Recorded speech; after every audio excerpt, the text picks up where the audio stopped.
द्या याला फाशी, नाहीतर मग हे जे याला वाचवणारे कायदे आहेत ना, त्या सगळ्या कायद्यांची पुंगळी करा आणि त्याच्या पार्श्वभागामध्ये घाला. फुलणाऱ्या कळ्यांना चुरगळणारे राक्षस.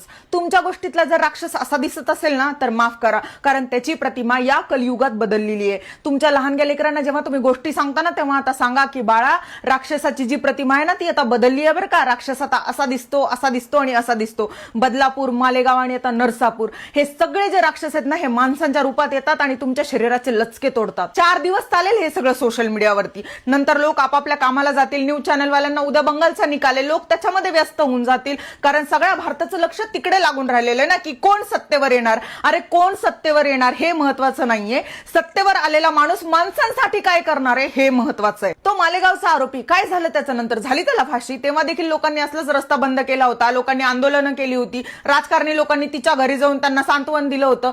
झालं का काही नंतर? राजकारणी लोकांनी आश्वासन दिलं होतं ना, फास्ट ट्रॅक कोर्टात चालू आहेत ही सगळी केस, त्याला लवकरात लवकर फाशी देऊयात. झाली त्याला फाशी. घेतला कोणी नंतर फॉलोअप? कुणीच नाही घेतला. कारण काय होतं माहितीये का, हे सगळं 4 दिवस चालतं फक्त सोशल मीडियावरती, नंतर लोक आपापल्या कामामध्ये बिझी होऊन जातात. या सगळ्या गोष्टीला एकच सोल्युशन आहे, ते म्हणजे ह्या सगळ्या लोकांना रस्त्यामध्ये उभं करा आणि यांची लिंग छाटा. मड्याच्या टाळूवरचं लोणी खाणाऱ्या राजकारण्यांची जात असते ही. म्हणजे हा आरोप करणार, तो प्रत्यारोप करणार आणि याच्यामध्येच हे प्रकरण दबल्या जाणार. होणार काहीच नाहीये. आणि हे जे राजकारणी आहेत ना, हे यांच्या घरी जातील, सांत्वन देतील, फोटो काढतील, फोटो पोस्ट करतील, त्याच्यानंतर न्यूज चॅनलवाल्यांना बाईट देतील आणि सोशल मीडियावरती आम्ही किती चांगले आहोत याची फक्त प्रतिमा सेट करतील. या गोष्टीची काहीही गरज नाहीये. जर विरोधी पक्षात असाल तर सरकारला प्रश्न विचारा आणि सरकारमध्ये असाल तर कायदे कडक करा. महाराष्ट्राचे गृहमंत्री आणि महाराष्ट्राचे मुख्यमंत्री मिसिंग लिंकचं उद्घाटन करायला गेलेत. देवा भाऊ, आम्हाला मिसिंग बालपण, मिसिंग कायदा, मिसिंग तत्परता आणि मिसिंग न्यायाची गरज आहे. या राज्यातले लहान लेकरच सुरक्षित नाहीये तर काय उपयोग आहे तुमचं सरकारमध्ये बसून? बेटी बचाव, बेटी पढाव, लाडकी बहीण योजना, अशा कित्येक योजना तुम्ही घेऊन येताना. मी तुम्हाला एक गोष्ट सांगू का,